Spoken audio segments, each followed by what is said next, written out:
2024 के चुनाव के मार्फत पूरे देश में स्वाभाविक से बहस चल रही है। आज इस कार्यक्रम को सिर्फ बुद्धिजीवियों के साथ एक संवाद के रूप में इंटरेक्शन के रूप में रखा गया है।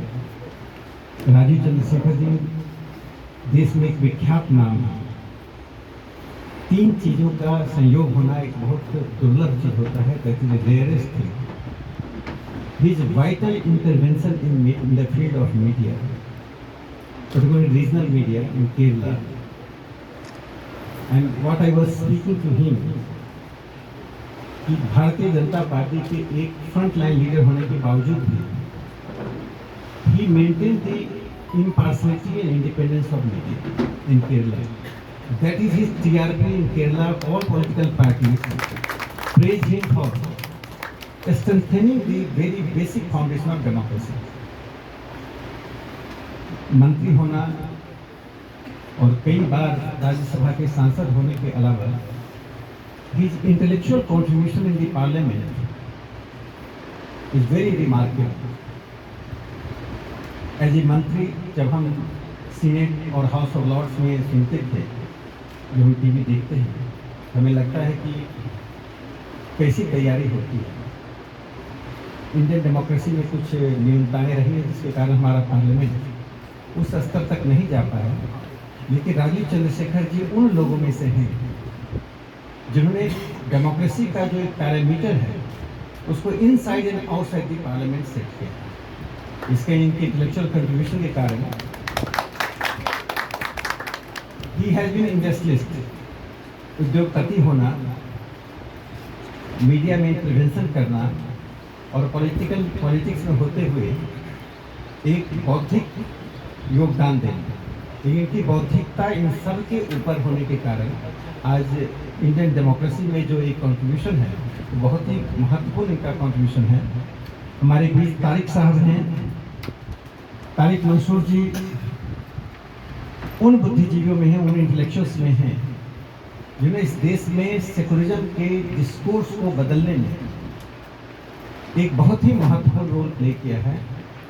अलीगढ़ मुस्लिम विश्वविद्यालय के वाइस चांसलर रह चुके हैं। संप्रति वे उत्तर प्रदेश में एमएलसी हैं और भारतीय जनता पार्टी के राष्ट्रीय उपाध्यक्ष हैं।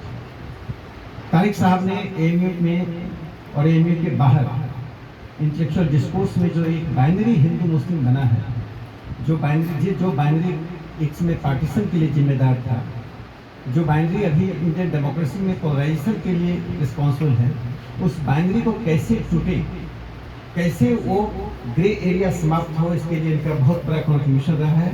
मैं तारिक साहब का बहुत स्वागत करता हूँ। हमारे बीच गुलाम अली खटारा जी हैं। जम्मू कश्मीर से भारतीय जनता पार्टी ने, माननीय प्रधानमंत्री नरेंद्र मोदी जी ने इनको अपनी खासियत के कारण राज्यसभा में मनोनीत करने के लिए अनुशंसा की थी। राज्यसभा के मनोनीत सदस्य, लेकिन इनकी खासियत यह है कि जब प्रतिकूल परिस्थितियां थी, 370 को हटाने के बाद जब माननीय गृह मंत्री और माननीय प्रधानमंत्री जी के निर्देशन में 370 हटाया गया तो परिस्थितियां बदली। लेकिन प्री 370 एरा में इन्होंने जो कश्मीर के सामान्य लोग थे उनके बीच नेशनलिज्म को पैराडाइम बनाते हुए काम किया। जान को जोखिम में उठाकर, उलाहना सुनकर और कई तरह के जोखिम को उठाते हुए इन्होंने बहुत ही महत्वपूर्ण काम किया है। और आज ये जम्मू कश्मीर में कहीं भी जाते हैं तो सैकड़ों की भीड़ इनका स्वागत करती है, जिन्होंने एक जो लंबी लाइन खींची है जम्मू कश्मीर की राजनीति में। जो मुफ्ती और अब्दुल्ला का परिवार जो जम्मू कश्मीर की राजनीति को डोमिनेट करता था, उसको एक पॉजिटिव लाइन के द्वारा चैलेंज करने का काम किया आज हमारे बीच हैं। हमारा टॉपिक मैं एक मिनट बोलूँगा कि एक समय ऐसा था कि मैनिफेस्टो पर चर्चा होती थी और पार्टी के मैनिफेस्टो सब जगह पढ़ा जाता था, जनसंघ का, सोशलिस्ट का, कांग्रेस का। 1949 में कांग्रेस का मैनिफेस्टो पूरे देश में डिस्कस हुआ था। खास करके सोशलिस्ट, जनसंघ, कम्युनिस्ट और कांग्रेस के 4 मैनिफेस्टो के ऊपर मीडिया, इंटेलेक्चुअल्स और कॉमन मैन डिस्कस करते थे। कुछ ऐसा हुआ कि मैनिफेस्टो का डिक्लाइन हो गया, उसका महत्व समाप्त हो गया, क्योंकि मैनिफेस्टो में जो कहा जाता था और जो कांग्रेस सिस्टम में किया जाता था, दोनों में जमीन आसमान का अंतर था। इसलिए लोगों ने घोषणा पत्र पर ध्यान देना छोड़ दिया था।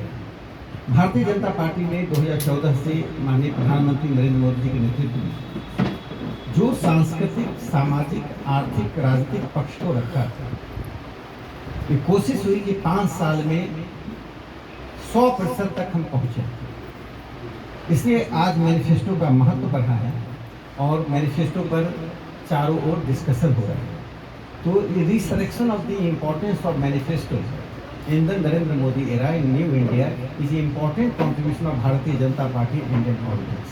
आज उसी विषय पर है और उसी पर चर्चा होगी। अब मैं गुलाम अली जी से अनुरोध करता हूँ।